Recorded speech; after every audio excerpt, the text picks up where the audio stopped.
minute or two? I think we have a couple more coming in, but we could go ahead and get started. So I'm going to say hello to everybody. I'm Debbie Hockman with the David Posnack JCC, and we are happy again to have you joining us for another wonderful book discussion with Lynda Levin. And we are thrilled to be doing this in partnership with the Friends of the Sterling Road Library.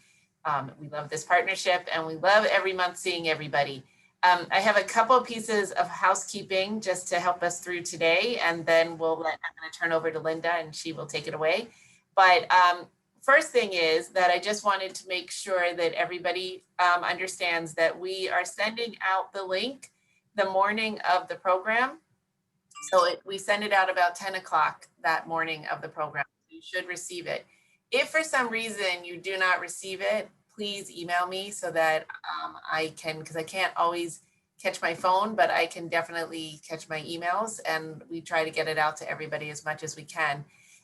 The other thing to tell you is we've had a lot of issues with people unsubscribing to DPJCC emails. And when you unsubscribe to DPJCC, that means when we try to send you the link for this program, we can't do it because you've unsubscribed to the DPJCC. So if we discover that's the issue, we can fix it, but we're asking you to just stay with us because if you like this program, stay a subscriber of the JCC. If you don't want to open all the emails, that's up to you. But once you unsubscribe, it is a little bit more difficult to get you back on. So just want to make you aware of that. Last month, we were having you guys participate as part of the conversation, and we want to do that again because this book also has so much to talk about. And we want you to participate in two ways. One is either to use the raise hand or to use the chat. Now, if, just to explain to you, right now we have 4 pages of people on. So going like this, raising your hand, I may not see that. But if you use the raise hand function, which you can find, this is going to be a quick tutorial here. When you go to, oops, Jackie just did it. We got a couple of people doing it. Yay, they know how to do it. But basically, when you go to the bottom of your screen, and on the bottom of your screen, you should see something that says participants. When you click on participants, you'll see everybody's name, and you find your own name on that list. Just scroll down, find your name. When you go across, you'll see there's a microphone and a camera. When you click on the camera, it says more. And when you see more, when you click on that and the drop down, it should say raise hand. So when you see that way, then what happens is you come to the top of the list and I can see you as the moderator here trying to figure out who's asking anything. And you come to the top of the list and then we know that you want to talk. So that's one way to do it. The other way to do it is, again, at the bottom of your screen, when you move your cursor down there, there is a chat function that says CHAT. When you click on chat, it actually allows you, if you look over to the right side, to type a message. And when you hit the enter button, that message will appear and then I'll be able to see it and then ask the question to Lynda. So those are the 2 ways that we can participate. We really ask you not to unmute and shout out because that is disruptive and we just want everybody, we need everybody's help and patience in trying to do this together the other 2 ways. So, Debbie, one thing I want to say to you, when I did it with you as a practice, I didn't do it under my name. I went to do you all, those of you that are following us, do you see where there's a whole list of names of everybody participating, but then it also says DPJCC Arts Center host. Do you guys all see that? Yes, yes, nod, yes. Okay, if so, then that's the one I found it under, Debbie, when I hit that camera. Right, but if you do that, then I'm not going to know who it is. So I need to try it for me now. Yeah, you should be able to do it on your own. Did it work? Did you see that? Does it say my name or no? Let me see. Sorry, it was at the bottom of my page. Yeah, you came up with your hand, came up. Okay, because I don't know. Does it work if we do it just by our own name? Yes, that's the only way that we'll know it's you. So you have to do it on your own name. You have to find your name on the list, go to the little camera, hit the button, and it'll say more, and then hit more, and you'll see it'll say raise hand, and hit that, and you'll come right to the top of the list. So Okay. hopefully we can figure this out. Maybe next month we'll send out the directions by Okay, so email. I'm laughing because now I cannot get my raised hand down. Okay, my practice. I'm going to lower your hand. I can do that. Thank you. I Okay. got you down. So we're okay. Okay. My So hands will get very tired. Okay. as you know, Lynda, this is the Lynda show, and I'm just here to help. So we are, so we're gonna, again, we ask for your patience and your help in helping us make this a great experience for everybody. And we will try to get to as many comments and questions as we can. But at this point, Lynda is going to give us a wonderful summary of the book. And do you have anything else to add, Lynn? I do want to just talk about next month for our December program. I want to give you guys a list of some of the books that we're going to be doing. For December, we sort of have a treat coming. We are going to do a classic. We are going to do The Great Gatsby. Okay, so they've got books waiting for us at the library if you want to get them from the library, but we thought it would be a treat to do a classic. A number of you have recommended that we do that, so we're looking forward to doing that for the month of December. For January, those of you that have received the list from the library, we are making a change. We are not going to be doing the Red Lotus, okay? And believe it or not, the reason we are not doing the Red Lotus, would you believe that that discusses a pandemic? And when we realized what the subject was, we realized, well, we certainly don't need to talk about that anymore. So we're going to put that off for a bit. And instead, we're going to do a book that's gotten wonderful reviews, and that is The Giver of Stars by Jojo Moyes. Some of you have already read it, I know. And I see a lot of you nodding, so that's great. So that'll be our January. And then in February, we're going to do a book that's a little bit of a longer book, but it's one that's gotten a lot of press. There's been some controversy about it. It's called American Dirt. How many of you have read that? A lot of you have read that? Yeah, I see hands going up. Great. Okay, good. So that's going to be an interesting one for February. Okay, so that's as far as we are right now.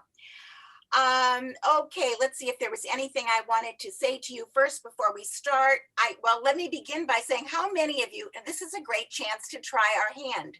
How many of you enjoyed Isabel Allende's book, A Long Petal of the Sea? Yes, try your I see hands. Can anybody do the electronic hands? Or is that too much? Yeah? This would be a good practice to use. It's a good practice? We have a lot of electronic hands going up. I'm very proud of everybody. Okay, good. Wow, we have a lot. Oh, good. Okay, great. All right. Well, we had a technology class as well as a book discussion today. That's great. Thank you. Well, I'm not surprised if you enjoyed it because it was very well received by reviewers. And in addition, of course, it was on the bestseller list, as are many of Isabel Allende's books. I want to tell you a little bit about her. I think many of you are very familiar with her. Isabel Allende has written more than 20 novels, and she's written memoirs and all kinds of essays. She is best known for her novel, The House of Spirits, Daughter of Fortune. And some of us remember a few years ago, I guess we did The Japanese Lover for our library book club selection. Allende has been called the world's most widely read author, Spanish author. All told, her novels have been translated from Spanish into 30 languages around the world and sold more than 55 million copies. Her novels are often based upon her personal experiences, which we are going to see in this book as well. And she pays homage to the lives of women, and she weaves together elements of realism, magical realism, as well as myth. So in terms of her own history, she was born in Peru, and her father at that time was the Chilean ambassador to Peru. Her father was also a first cousin to Salvador Allende, who was, of course, the one-time president of Chile. In 1945, her father disappeared, and her mother returned to Chile and ended up marrying another diplomat. From 1959 to 1965, she lived in Chile, and she married in 1962. Her daughter Paula was born in 1963, and her son Nicholas in 1966. Allende has worked as a translator, journalist for magazines and television. And it's interesting that on one occasion, she had the opportunity to interview the famed Chilean poet, Pablo Neruda. And he told her that she had too much imagination to be a journalist, and she should consider becoming a novelist. Her life changed in September of 1973 when Augusto Pinochet came to power and her entire family narrowly escaped assassination, causing them to flee to Venezuela. Allende remained in exile in Venezuela for 13 years. She worked as a newspaper columnist. And then in 1988, when she was visiting California, she met her second husband.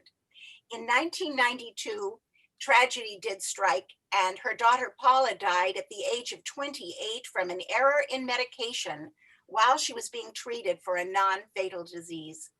In her daughter's honor, Isabel started the Isabel Allende Foundation that is dedicated to supporting programs that promote and preserve the fundamental rights of women and children. It's interesting that her career in writing actually began in 1981 when she was already in exile. And she wrote a letter to her grandfather who was nearing death. He was 99 years old. And she wrote to him from exile to keep his spirit alive. And the letter evolved into her first book, The House of Spirits. In one interview that I saw, the author said that what was interesting is that what made her a writer was actually the fact that she had to go into exile. She said that writing for her has always been an exercise in nostalgia.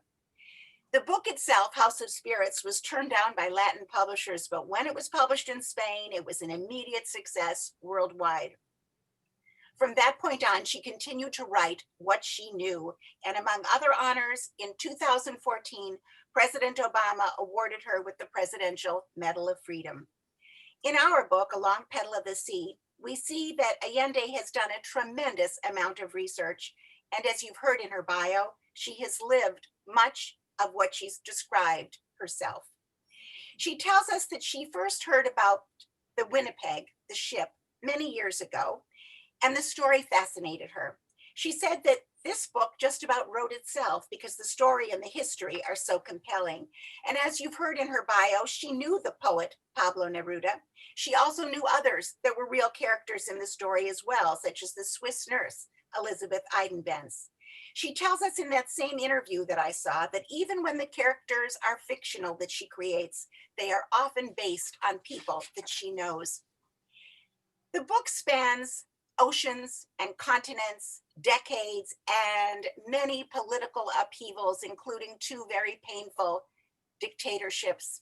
With history as a backdrop, the author adds the human stories, and it's through these fictional stories that the history is brought to life. So I know that some of you have not read the book, and for those of you that have, I can simply refresh your memory because I want to give you a summary, obviously for the purpose that later we're going to be discussing the book. As soon as we do the summary, I'll give you the bare bones and you guys can help me discuss some of the more detailed and some of the larger issues. Our book begins in January of 1939 after 3.5 years of a horrible civil war. Francisco Franco has defeated Spain's Republican army at Barcelona, causing thousands of people who fought on the other side, the Republican side, as well as anybody who was at all attached to the opposition. All of them had to flee to France to avoid arrest or death. In horrific scenes of panic, people struggled to make their way to France. And when they got there, they did not get the freedom they were hoping for. They found themselves locked up behind barbed wire in concentration camps on the French border. So into that setting, we are now going to meet one of our main characters, Victor Dalmau. Now he's a medic in the war. He's a man who's not yet a doctor, but he's got great talent in the medical field, and it is early on recognized. He's following his instincts. On one occasion, there's a soldier that's lying on the battlefield, terribly, terribly wounded. And the young man has his chest blown apart. And Victor Dalmau actually reaches in to the young soldier's bullet-ridden chest, and he takes hold of the young soldier's heart. And the heart had actually stopped beating. And Victor Dalmau is able to actually massage it and squeeze it back to life. Well, you can imagine this story of bringing the young man back to life circulated everywhere that he went, and it propelled him into medical school and to become an internationally known heart surgeon. So this was the beginning of Victor's amazing career. It's also at this time in the war that he meets two people who will play pivotal roles in his future life. One is Heitor Ibarra, the heroic ambulance driver during the war, and he will come to the rescue in many ways in Victor's future. And the other is Elizabeth Eidenbenz, and she's a 24-year-old Swiss nurse who uses her Red Cross connections in the years to come. Also, just when it comes in handy, Elizabeth is there. What we know about Victor is that he comes from a very close family. His father was a music professor, and he has a brother who's sort of the opposite of Victor. His name is Guillermo. And Victor always is the one who has a book in his hand. And his brother Guillermo was always the handsome, boisterous, kind of born to be a soldier, born to have a weapon in his hand. And what we also learn is that their father, who's this goes ahead and he takes in his most talented piano student. She's a young orphan, and her name is Rosaire Bruguera. And it was not surprising that this young piano protege ends up falling in love, as most girls did, with this handsome soldier, Guillaume. They promise each other they're going to marry. Yes. And the plan is they're going to marry as soon as the war is over. They are in love. But then tragically, as often happens in war, of course, sometimes it happens that he is declared missing in action at first, and later he is confirmed dead, never knowing that Rosaire is pregnant with his child. Guys, would you do me a favor and everybody mute yourselves? Make sure you're muted, okay? Great, because we'll unmute as soon as we're done with the summary, but I want to give you the summary. At the end of the war, Victor takes this pregnant Rosaire, and he sees to it that Heitor Ibarra, his friend, the ambulance driver, gets Rosaire out of, with great safety. He gets her out of Spain and into France. And of course, it's a harrowing journey. Picture that she's pretty far along in the pregnancy. You're right, you don't want to waste it. And they've, okay, do we know who needs to mute, guys? Yeah? Okay. And the problem is Debbie. It's Debbie that keeps coming. Debbie, my Debbie. I texted her. Oh, we didn't see it yet. Okay. Well, listen, we're going to get this technology. By the time this thing is over, this whole COVID, we're going to have Zoom down pat, let me tell you. Okay. So they have to make it over the Pyrenees, and of course it's freezing cold, and they get to France, and what happens, of course, she's also taken to this concentration camp. And she is ultimately rescued by this Swiss nurse, Elizabeth Eidenbenz, who takes her to a Quaker family, and there she's able to give birth to her son, Marcel. Victor, on the other hand, is stuck in this concentration camp for a very long time, and he's left with terrible scarring in terms of indelible memories that last for the rest of his life. Now, here's where the author introduces the Chilean diplomat and poet, Pablo Neruda. As actually happened in real life, this Chilean poet, Neruda, loved Spain, hated Franco and fascism, and he was able to persuade Chile's president to provide asylum for a certain number of Spanish refugees. And he's able to defy all of the right-wing opposition in the Catholic Church, and he's given permission to bring these people over. And he's got to get a ship, he's got to pay for it, he's got to do the selection of the refugees, and he manages to do it all. And he brings over 2,000 refugees, crams them into a small ship that was originally built for 20 men. The ship is called the Winnipeg, and it later becomes known as the Ship of Hope. When Victor finally is able to escape the concentration camp, he finds Rosaire and the baby. He takes them away from this Quaker family, right, that have been so helpful. And he is determined, he's heard about this ship, and he's determined to get spots on that ship for the three of them, Rosaire, himself, and the baby. But he's told that only immediate family members can travel together on the Winnipeg. So, acting out of loyalty and love for his brother, not because of any romantic love on his part, Victor and Rosaire make a decision that's going to determine the rest of their lives. They marry strictly as friends, so she will be allowed to accompany him on the ship, and so that she and the baby can begin a new life with him in Chile. The ship arrives, the Winnipeg arrived on September 3rd, 1939, the day that World War II broke out in Europe. And of course, all of this is historical. Now in Chile, what's interesting is the refugees are welcomed by many Chileans and welcomed very warmly. But of course, there is division because there's the right wing in the church that believe that all of the refugees are fugitives, rapists, criminals of every sort. And of course, the left wing believes that the refugees are just going to add so much to the country. Among those welcoming the refugees is another main character whose name is Felipe del Solar. Now, what we know of Felipe is that he is a young aristocrat. He is an idealist at the time. He is a rebel in his right-wing family. He ends up meeting Victor and Roser and the baby Marcel, and he invites them to stay in his house until they can get settled. Now, Felipe comes from this Del Solar family, which is prominent and wealthy. They've got a magnificent home. They've got land. His father, Isidro, is so upset with Felipe's offer of hospitality because he's disgusted by the refugees, calls them cowards and communists. Now, we're going to get a chance to talk in a little more in depth later about the Del Solars, but I want to briefly introduce them because we've got Felipe, right? He's the young idealist. We've got his father, Isidro, who you've heard really relishes his aristocratic lifestyle. As much as he loves that, his wife, Laura, detests it. She hates socializing. All she wants to do is be left by herself in solitude, in prayer. She's very religious, and she wants to care for a sickly son by the name of Leonardo.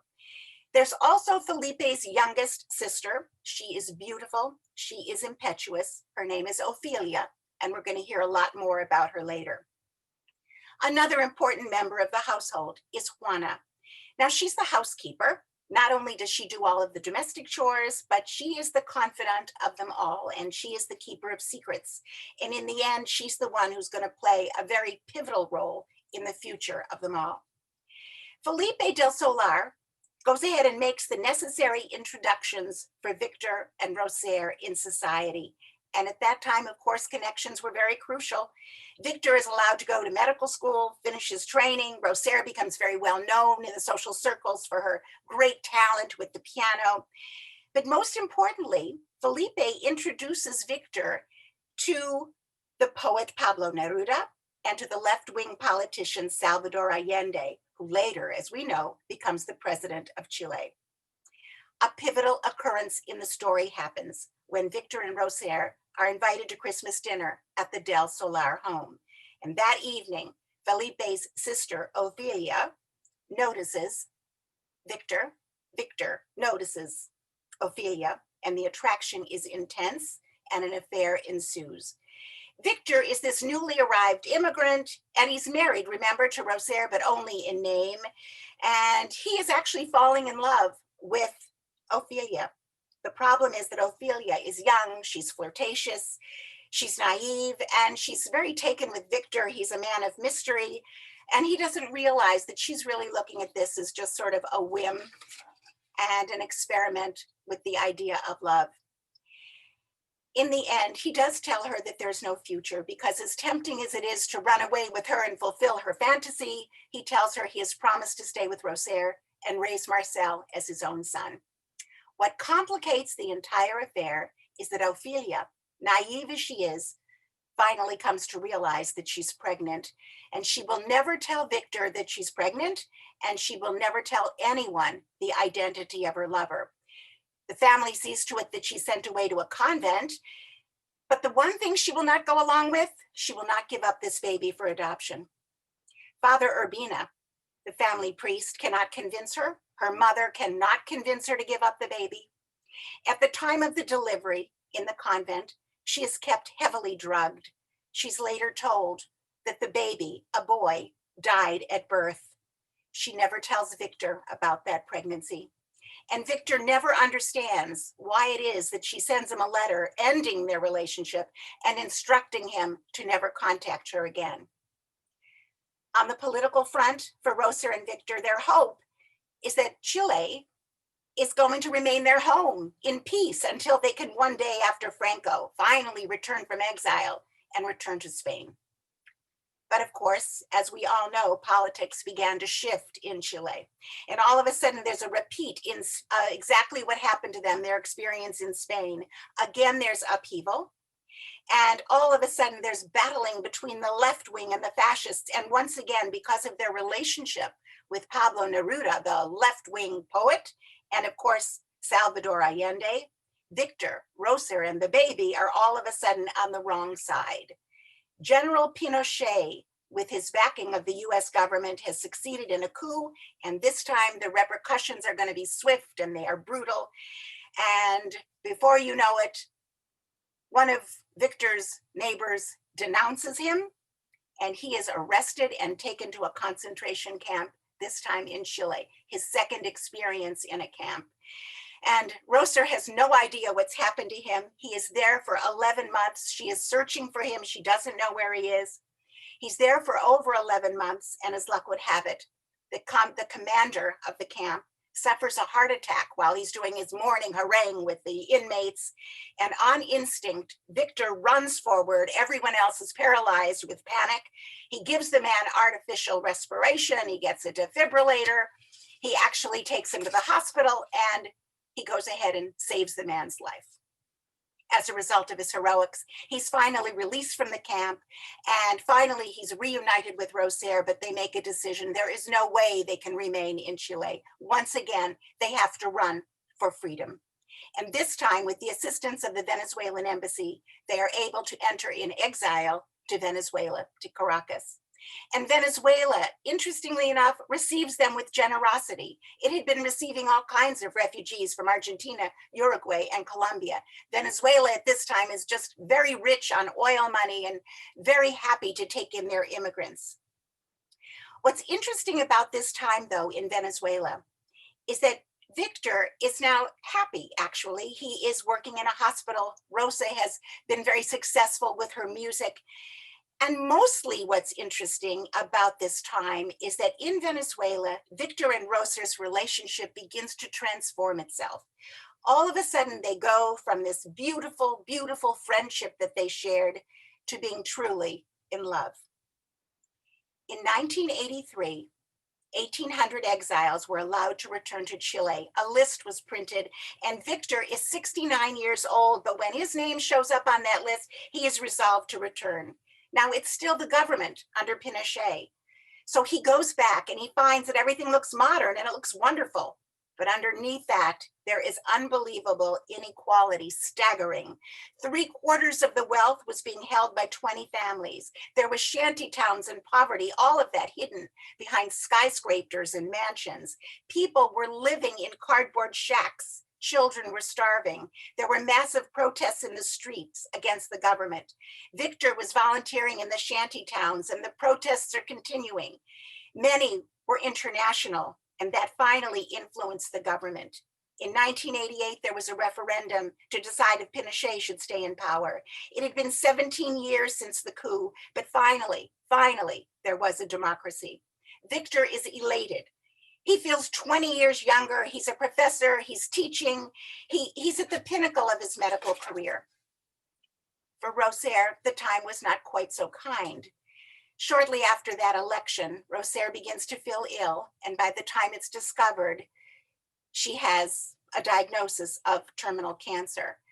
And she faces this like she faced everything in her life, with astounding calm and fearlessness. And she tells Victor, she says to her husband, listen, when I'm gone, I want you to cry for a day or two just to show some respect. I want you to comfort our son, Marcel. But most importantly, she says, I want you to marry our neighbor, her good friend, Michelle, the widow next door. And of course, he doesn't listen to any of that. And he doesn't even reciprocate when the neighbor tries to bring over food and vegetables from the garden. But 3 years after Roser's death, when Victor was about to turn 80, he finds being a widower is even more burdensome than he expected. And he misses his wife so much, it's actually a painful physical pain. He knows he needs a purpose in his life. He feels himself that he's losing his inner fire. And then it turns out it's the night of his birthday. He's making himself a special birthday dinner.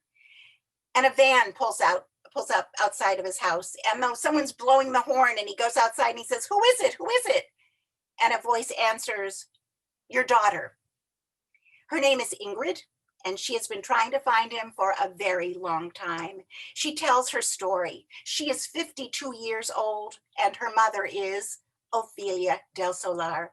Turns out that when Ofelia had given birth in that drugged, semi-conscious state, the priest and the mother had lied to her. It turns out the baby had not died. In fact, she had given birth to a healthy baby girl who was adopted by a nice German couple and given the name of Ingrid. It turns out that without realizing it or even knowing herself, Ophelia had given Victor a great gift. Not only did he now have a daughter, Ingrid, he was even a grandfather to her 3 children. And so the book ends on this amazing high note of hope. In fact, he decides when his daughter leaves, you know what he's going to do? He feels so good, he's actually going to go next door and he's going to bring Meshe what's left of his birthday dinner. I have to tell you a cute thing. I really enjoyed the ending of this book, that at 80, he was going to start something with his neighbor. Because in one of the YouTube interviews that I saw with the author, she lets everybody know that she was 77 and she has recently remarried again.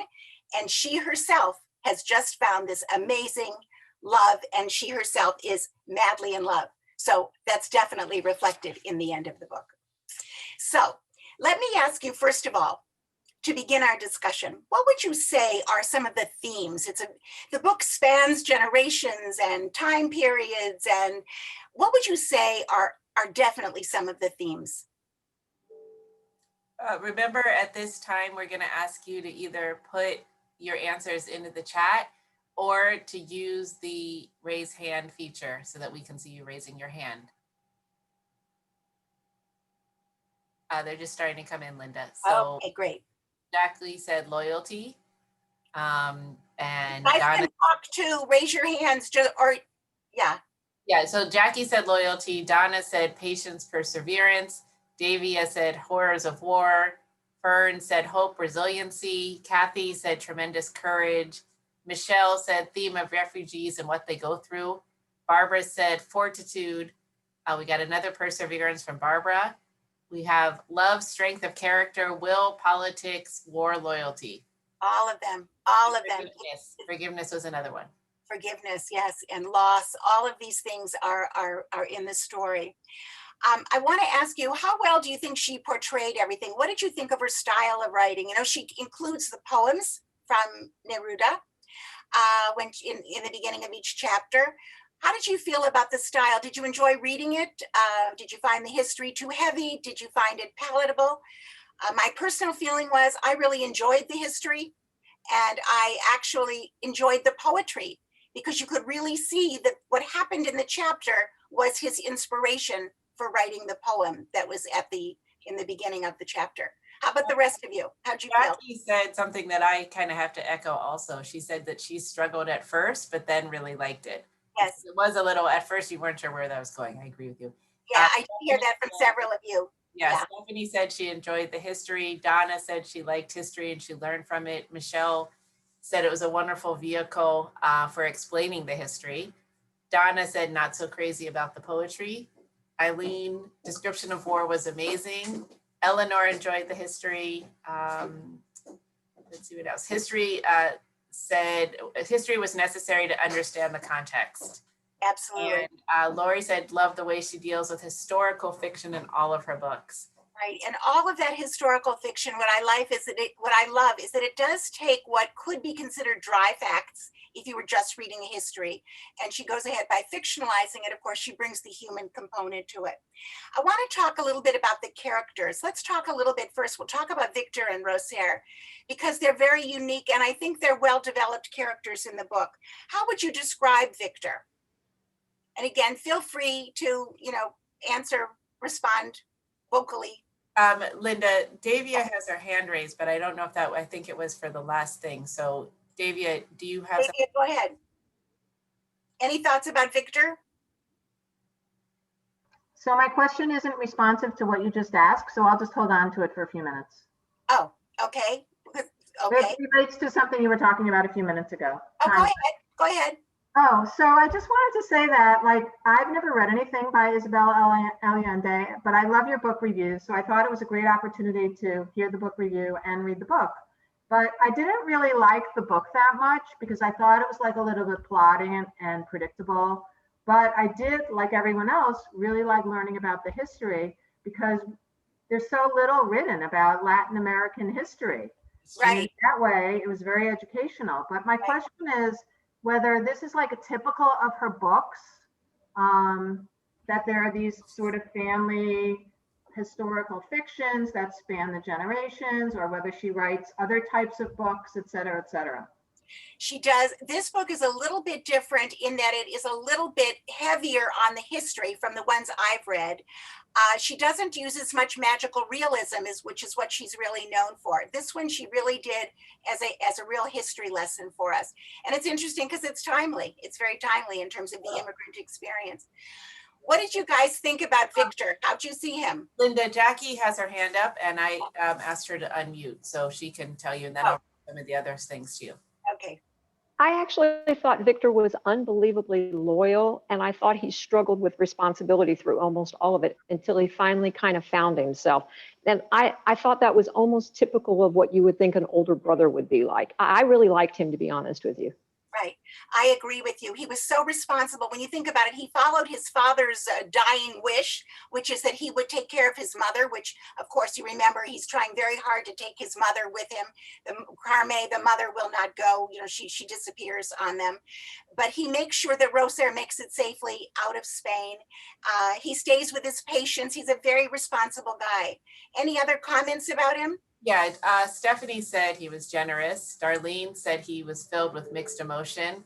Yes. Ruthie said, oh, it was about historical situations. Okay. Yeah. Barbara said dedicated to his profession. We have one that says Victor was almost too good to be true and was well named, victorious in everything he did. Wow, very, very interesting, Yeah, right? that was too. And then Michelle said Victor was a saint, always did the right thing. He had a big heart and was appropriate that he was a heart surgeon. Oh yes, and by the way, they really do. That is a very big metaphor, by the way, when he saves the life of that young man. It's definitely a powerful story, a powerful image reflecting exactly that.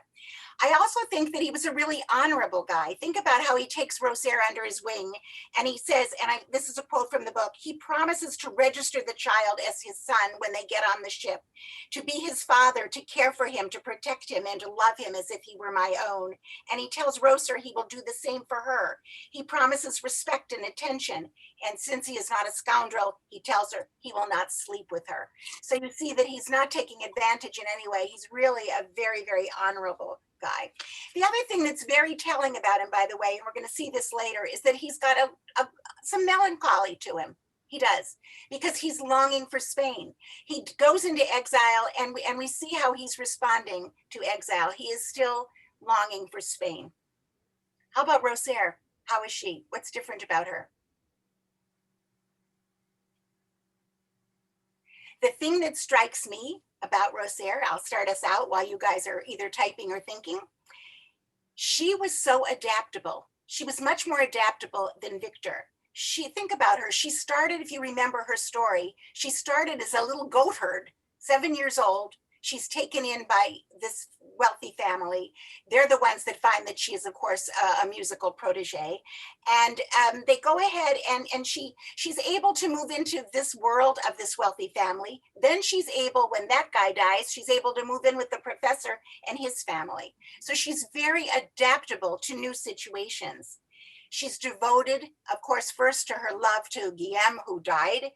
And she's devoted as a mother to Marcel, and later we see how devoted she is also to Victor.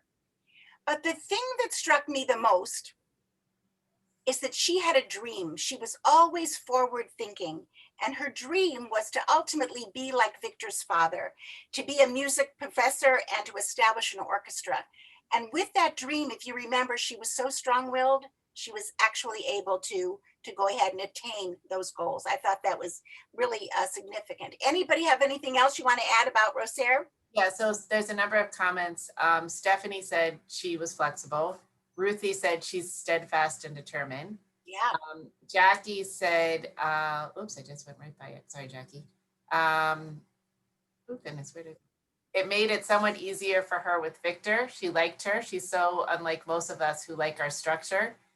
And Lynda said, I was really caught by surprise about her affair. That's true. Yes. She was That was extremely, interesting. Eileen said she was extremely bright. Judy said very lovable.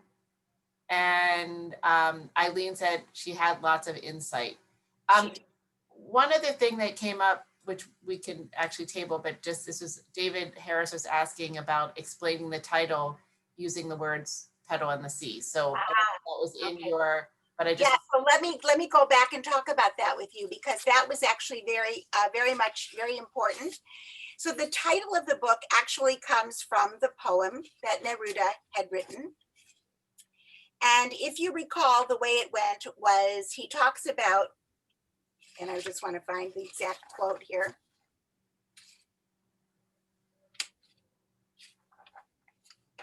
Okay. He describes the actual physical country of Chile. And what he's seeing, and what he's describing is, he says in the poem that it is a long petal of the sea and wine and snow with a belt of black and white foam. And so in his way, he is describing the long, narrow South American country that seems to just cling to the mountains so as not to topple into the sea. Of course, it borders Argentina. And so he's describing that. And that's, of course, a very poetic way of describing his homeland. Yeah. Okay, so moving on, I want to talk a little bit about how I think the author did a really good job of talking about the society in Chile by the different characters. And so we saw Isidro del Solar, and what we see is that he is this wealthy, aristocratic man. But we also see a couple of other things about him. What struck you about the del Solars or Isidro in particular, or any of them? Anyone have any comments that you want to make about that family? Isidro, we could start with him, the father. What did he represent to you in terms of the Chilean society? What do you think the author was trying to get across in his character? So to me, I think, okay, do you have any, yeah, go ahead and just interrupt me as you go, if you're getting responses. Debbie, did you get something? I just saw something. wealth and standing. Oh, so that's what he's representing. Yeah. Wealth and standing, exactly. But also it's interesting, the idea of lineage being even more important than money. I thought it was an interesting line that, you know, his father, Isidro's father, was really a scoundrel, I guess. He had taken off with a mistress. And the only reason that his wife's family allowed him into the family was because of his bloodline on his mother's side, that in fact, he was pure Basque and he had no Arab or Jewish blood in his bloodline. So, you know, you see right away what that society was sort of like. The other thing about him that was interesting is that he so much wants to be a part of this well-known family club or elite part of the country, that he's willing to give up producing wine, getting any money out of his vineyards. The vineyards are not producing, and in fact, he's still going ahead and he's planting his vineyards because he wants to be part of this echelon. Any other questions or any comments about Isidro? Yes, there's a couple. His way or no way, said Barbara. We have Jane Kaplan said the upper class lifestyle and influence. Stephanie echoed wealth. Jillian said controlling. Judy said authoritarian. Jackie, I don't think that's so unusual, people who want to be in that. Right. I don't know. But you know, there was one scene in there that you're going to all remember when I tell you this, those of you that read the book. What happens when he's on this luxurious cruise with his wife, right? And World War II breaks out. What happens? That's the end of the cruise. All of a sudden, they all have to disembark, right? And he's panic stricken. So he contacts the Chilean ambassador. He's got to get back to Chile. Get me on a ship. Get me on a ship. They found a ship to take him back, right? And he's paying everything that he has to pay. And they tell him, we are totally sold out. We have no room for you. In order to take you, we need to disembark a Jewish family that has already sold all their jewels in order to bribe the officials. They have paid for their tickets. They're already on board. And he's willing, okay, take them off, get rid of them. I'm getting on. So he has no sensitivity to that. And what's very interesting about that is that it was common knowledge that the Jews were desperate to get out. No ship, very few ships were even taking the Jews at that time. But Isidro doesn't seem to care about that at all.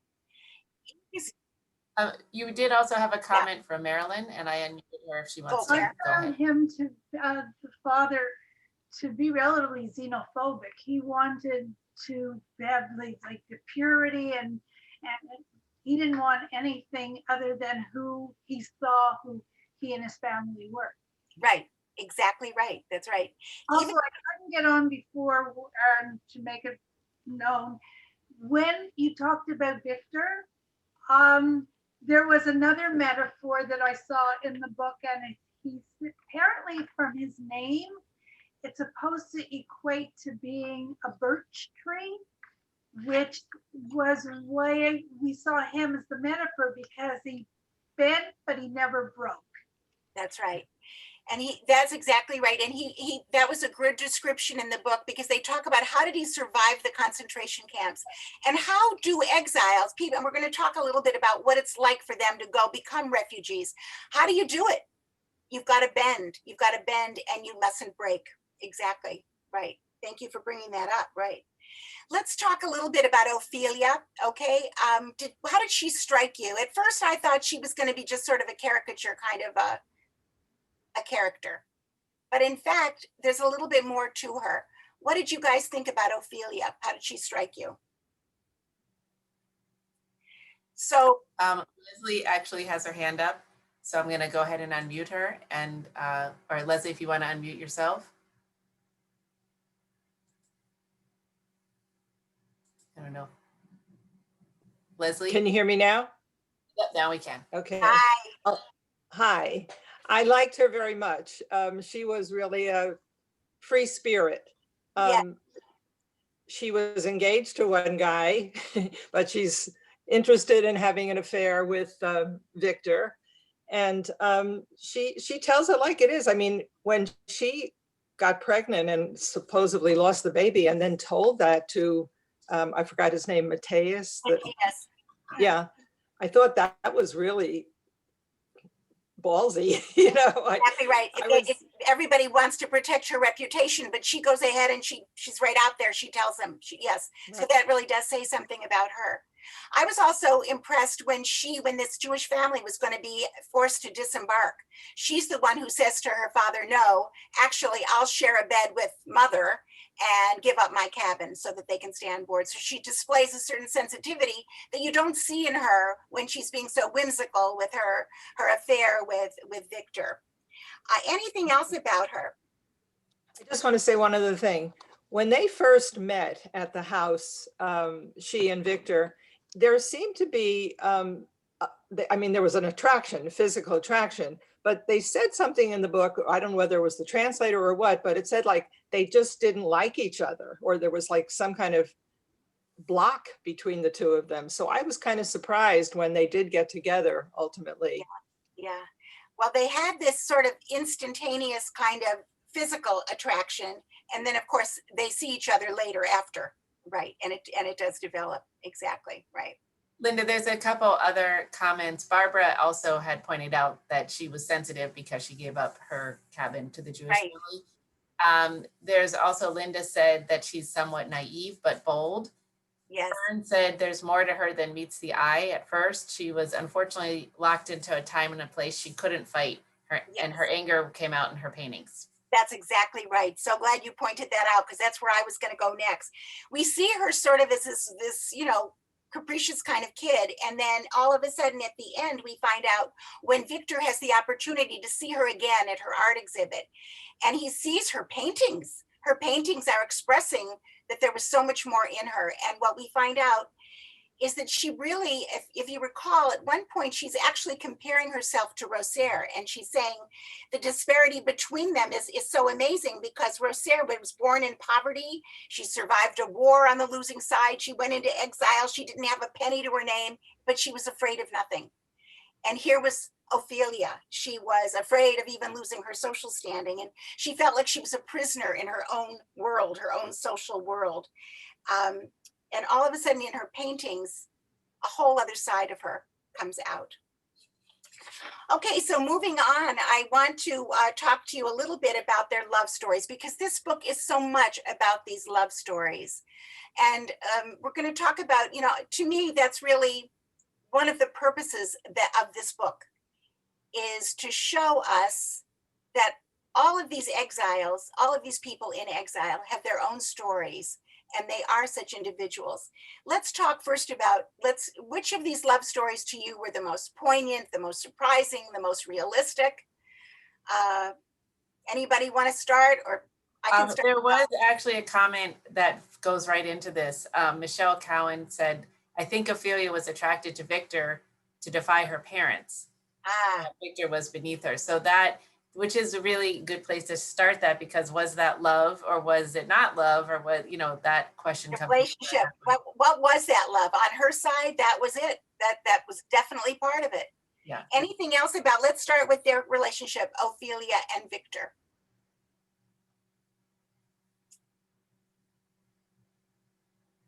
How would you define, to me, that was just kind of a wonderful, lusty, kind of an attraction, right?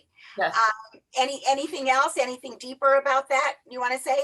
Jackie said it was secret, exciting, lusty. Exactly, right.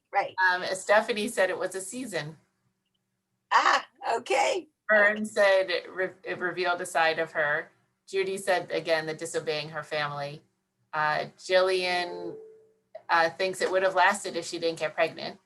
That's interesting, right? And Fern also said it's the Victor we never had seen, which is true. Like that we never saw that softer side of him. He'd always been so hard. He had turned that side off as the caretaker, as opposed to, right, we don't see him at all as a sexual person until those scenes. Exactly. And Barbara said that she thinks that she learned the difference between lust and love.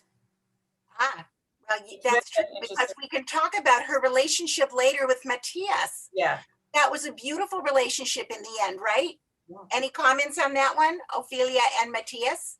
She learned a lot from Victor, I think, and from her experience, of course, of giving birth, right? Absolutely. Anything else?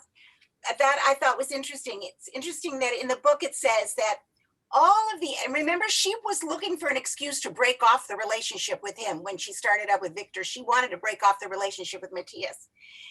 And the quote is, all of the aspects of his character that once bored her were now his rare virtues. All of a sudden, she turns the corner with that relationship. And later, when she's with Victor and Ophelia's telling Victor about Matthias, she's saying what a wonderful man he was. One of the rare good men who continued to love her even after he knew all of the details of the pregnancy. He continued to love her, and he rejoiced in everything that she did, even when she kind of gave up her role as wife and mother after the kids were grown and devoted herself to painting. Anything else about Matthias and Ophelia? Jackie echoed that he was such a patient, good guy. Yeah. She said I loved him. Yeah. I think we all had that feeling, right? So let's talk about the relationship of Victor and Rosaire, because I think that's really an interesting relationship. Yeah. Any thoughts on that? So I'll start us off, unless Debbie, you tell me that anybody else has comments. Or I'm sure they're starting to come in now, but I'm sure. Okay. So we've got this perfect brother-sister relationship that is in the beginning sharing everything apart from a bed, right? And they start with this idea that they will never hurt each other, and if they do, it's always unintentional. They will trust each other. And when Marcel is 18, they're going to separate. That's the plan. Well, what happens? That doesn't happen. Okay. Okay, Well, so you have Jane said that it was beautiful how it evolved, and Judy said beautiful how they grew to really love each other, and Jackie said they actually love each other. they really loved each other. And it's so interesting because, again, listening to or reading one of the interviews with the author, she says, what was interesting to her about this relationship is that it was sort of inverted. You know, usually when you have this type of a passionate love affair, it starts early on. And then what happens? It's this passionate heat kind of affair. And then as time goes on and you're a long-term relationship, it kind of cools down into hopefully, at least what is a warm friendship. Okay, that's sort of what happens. But in this case, it was absolutely the opposite. It started as this warm friendship.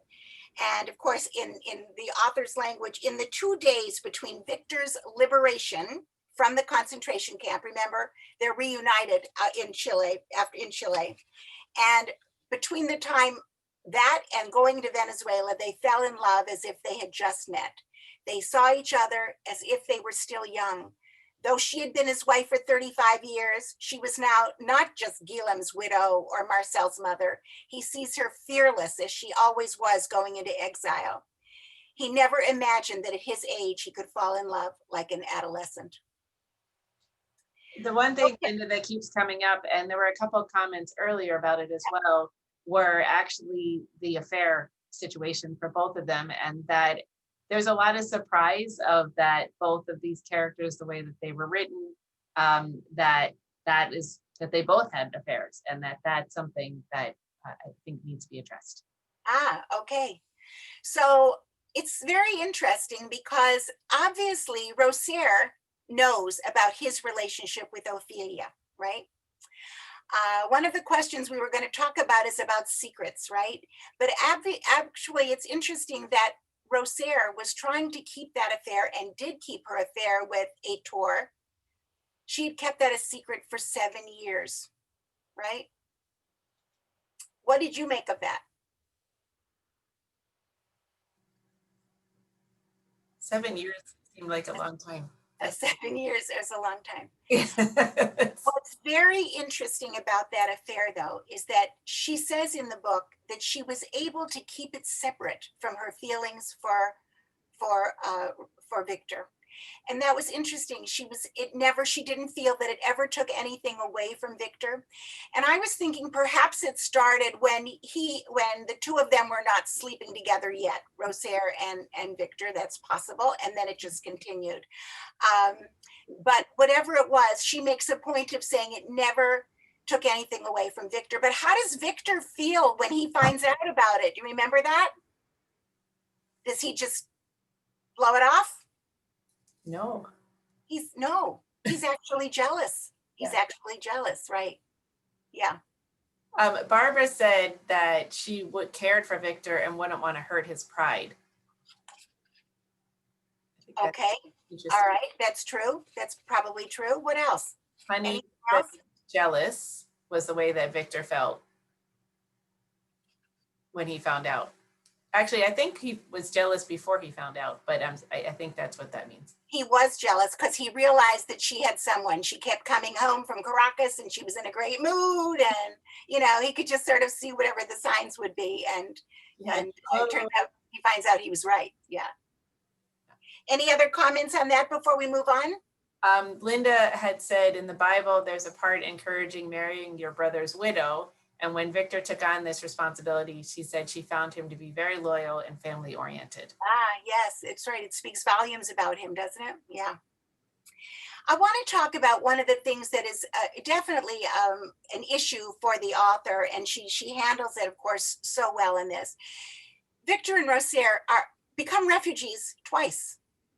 Once, of course, fleeing Spain to Chile, and then all of a sudden they have to leave Chile and they come to Venezuela. So let's talk about what is it like to be a refugee? What is it? I mean, what do they have to endure going into exile, and how does it affect them in the end? What does she show us through these characters about what it's like to be a refugee, an immigrant?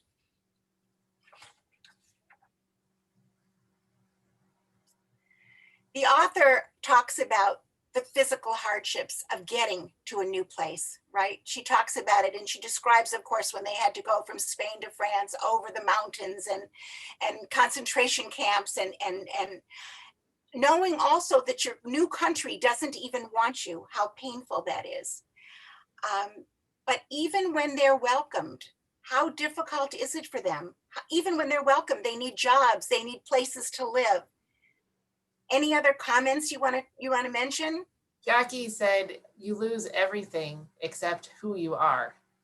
That's very true. Yes, that you take with you. And that impacts greatly on how you handle, right? how you handle your exile. Michelle said they are never quite accepted in their new community, that they are outcasts. That's right. They feel like foreigners. Exactly. They are outsiders. Eileen said it creates dependence on the other, which is true. Stephanie said, I was surprised that they were able to adapt so quickly. And Barbara said they were homeless, alone, lonely. And Kathy has a comment, so I'm going to ask Kathy to unmute. Yes, hi. Hi, Kathy.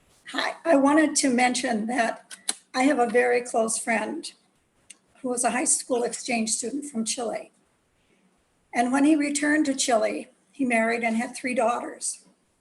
And in 1973, they narrowly escaped Pinochet's regime. They hardly got out, but they made it. And they escaped, all of them, to Ecuador. And they stayed for a while. I think they were in some sort of not a camp, but an area for refugees.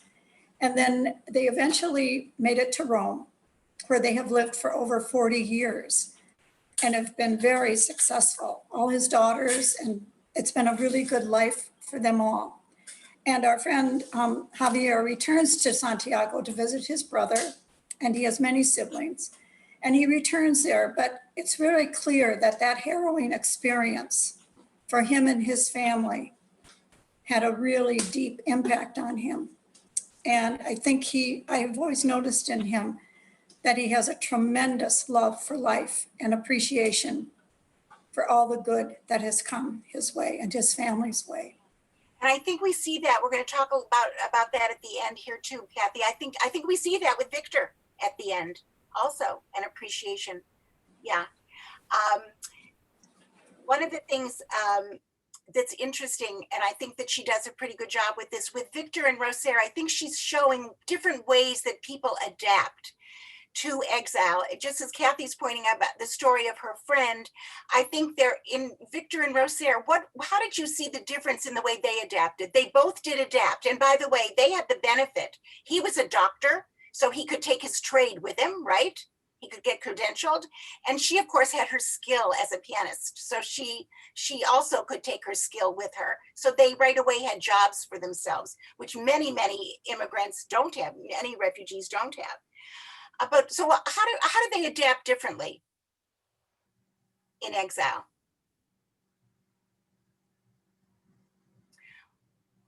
So what we said, of course, was the fact that she adapted much, much easier because she had a sense of reality. She didn't have the same sentimental attitudes about Spain that he had. And she saw the bright future. And she became, at one point, Victor says, she had become more Chilean than anyone born in the country. She just went in there with gusto and she took on Chile. And Victor, on the other hand, was the other kind of refugee, perhaps, because he still was longing for the Spain that he once knew. And of course, he had nightmares also of his war experiences. So his adaptation was not quite as successful, quite as easy. There's another thing that I think is interesting in this story. As refugees, they are forced to question what it means to be home. How about the fact that when Franco died, remember this part in the story, they actually get what Victor had been dreaming about was get back to Spain. And they actually have the opportunity to go back to Spain. And what happens? They get there and everything has changed. They don't know anybody. They feel very alienated. They cut short their entire trip. And it's sort of like, what Wolf says, you can't go home again. That's really what happens. And again, Isabel Allende in one of the articles says, most exiles are for 17 to 25 years. So when the people eventually go back to their homeland, everything has changed. It is nothing like they remembered. And all of a sudden, the definition of home definitely changes. I do want to ask you, I'm looking at the time. I want to make sure we just get in a couple of things here. We talked about the love affair between Victor and, of course, the way things changed as the years went on. But I think the author does a very interesting way in treating aging. Did you notice anything about aging? How did she handle it? She's spanning decades, right? So all of a sudden, everybody's getting older. What do you see about the way she treats aging in the book?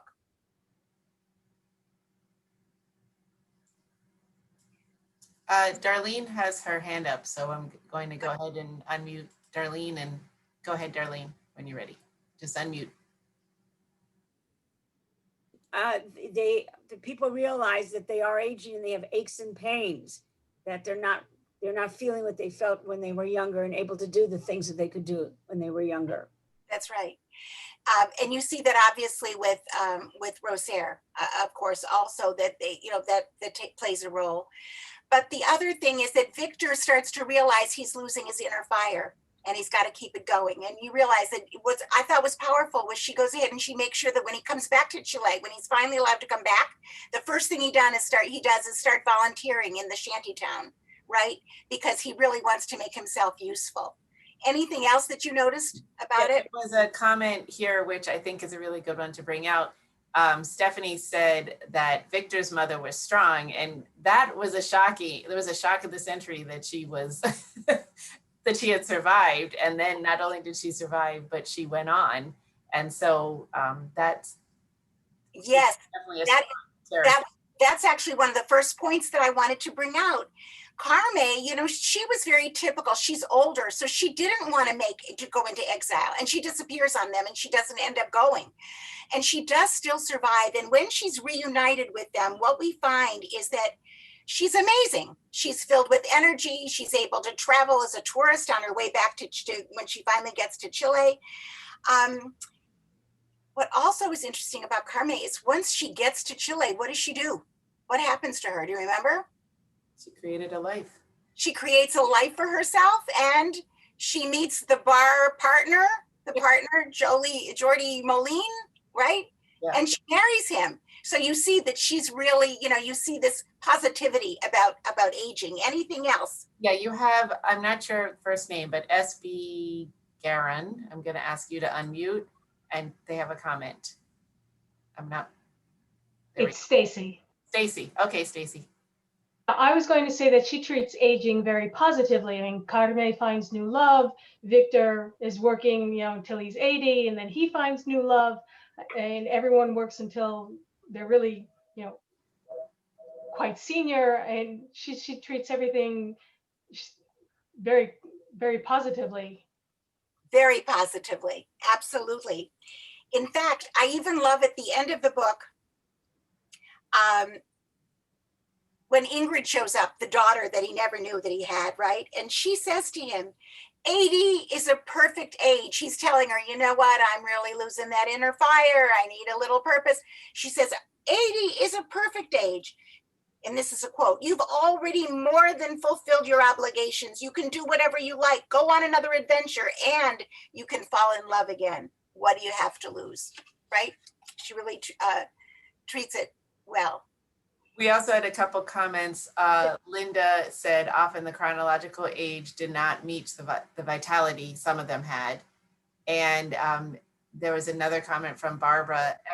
Even as everyone got older, they still led full lives.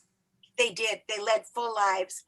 And at the end of the book, I thought it was interesting because Ingrid is talking to him, right? And he's talking to her, and they're telling each other about their lives. And he says to her, "My life was marked by the Spanish Civil War in my youth, and then the military coup, the concentration camps, and my exiles. My life has been a series of journeys. I've traveled from one side of the earth to the other. I've been a foreigner without realizing that I really did have deep roots. And it's a shame we only make this kind of inventory when we're old, when there's no time to make amends." But then he adds, yeah, go ahead. Jillian had a comment, so I had unmuted her to. Okay, yes, hi. So when Ingrid comes around and Rosaire's gone and Ophelia's husband's gone, I was surprised that, it could have been one of those made up ending that Ophelia got back together with Victor to get together. So I don't know what you thought of that, but it seemed like Ophelia was out on her own, just painting and nowhere. I thought they were going to meet in some market, just meet after. lost their spouses or something. You were going to give it an even more Hollywood ending, right? Right. Okay. Yeah. I think what we see with Ophelia was that she really was finally by herself, and she was happy to be devoting herself to her painting, and this is how she was expressing herself at the end. Victor was actually hoping that he would see her again because of the daughter, Yes. and that he would get a chance to get together with her again. Yes. You know, that actually is an interesting thing, because I love one of the lines in there. And at one point when he sees Ophelia and he realizes, oh, great, I have no feelings for her. That's like good, you know.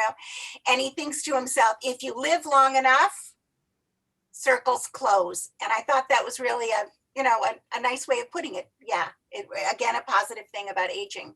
Marion made a perfect comment here to end this, which she said, life is a journey and not a destination. Absolutely. And one more thing before we end it, because I think this is powerful. He says to her, to Ingrid at the very end, he says, there's one thing with all of his journey and all of the pain and the travails that he goes through. He says, there's one thing he's grateful for. And you know what that was? Love. He realizes he had the love of Rosaire. He was able to love her and get that love back. And the love for Marcel, and to be a father allowed him to keep faith in what was the best in human condition. And in the end, he comes to realize with everything how blessed he was, how grateful he was. And of course, it's at that point that he decides, you know what? I'm going to go next door and I'm going to see the neighbor and I'm going to get together with her. You know, I thought to myself, like, what would you say is a takeaway message of the book? And just share with you. One of the newspaper reviewers summed up the book this way. They said, this story depicts the struggle of letting go of one culture to embrace a new one, and shows that one's origin story is not the whole story. While debate and policy surround the issue of refugees and immigration, Allende is reminding us that these issues at their core are made up of individuals, of people, and their love stories. And I thought that was a really powerful way to wind us up for today. So it was great to see everybody. I just thank you so much. Thank you for your participation. It's always just wonderful to see you guys every month. And remember to join us on December 15th to read The Great Gatsby. We will have the registration will be up either later today or try tomorrow morning, but please register so we can send the link for that program for you. And thank you again to the Friends of the Sterling Road Library. We love seeing everybody here. Or JCC and the Friends. Members and friends. We wonderful to see everybody. Really wonderful. I'm really having a good time going through my screen and seeing your faces. So this is great. Happy Thanksgiving, everybody. Yes. Look forward to seeing everybody next month. Thank you, guys. Lynda. Happy Thanksgiving. Wonderful to see you. Thank you, Lynda.